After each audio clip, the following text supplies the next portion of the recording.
नमस्कार. आपल्या सगळ्यांचे महाराष्ट्र सोशल न्यूज चॅनलमध्ये हार्दिक स्वागत. चला वळूया तर एका नवीन बातमीकडे. आजची बातमी.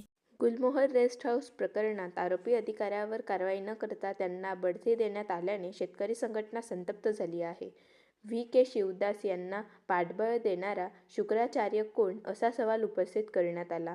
जिल्ह्यात बोगस बियाणे व कीटकनाशकांमुळे शेतकऱ्यांची फसवणूक होत असून संबंधितांवर कारवाई होत नसल्याचा आरोपही करण्यात आला. भ्रष्ट अधिकाऱ्यांना बडतर्फ करा, अन्यथा आंदोलनाचा इशारा देण्यात आला आहे.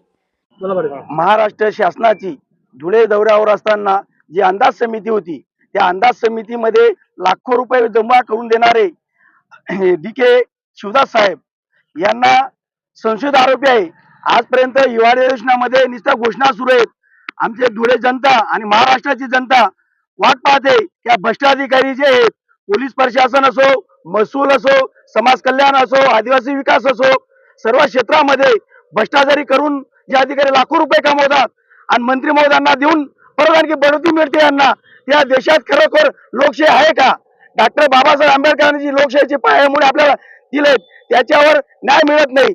आता महाराष्ट्रातील आमचे कांदा उत्पादक, कापूस उत्पादक शेतकरी आहेत, मका उत्पादक शेतकरी आहेत, यांना भाव मिळत नाही. यांच्यावर बोलायला कोणी तयार नाही.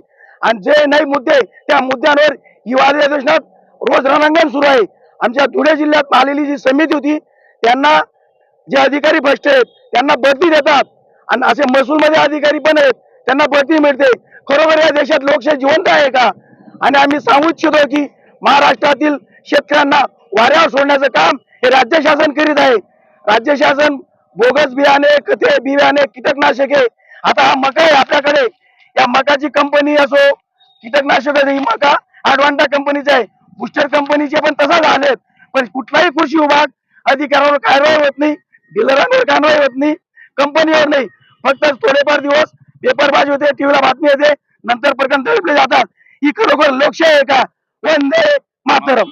बातमी आवडल्यास चॅनलला लाईक व सबस्क्राईब करा व दररोज अशा नवनवीन बातम्या पाहण्यासाठी चॅनलला फॉलो करा. धन्यवाद.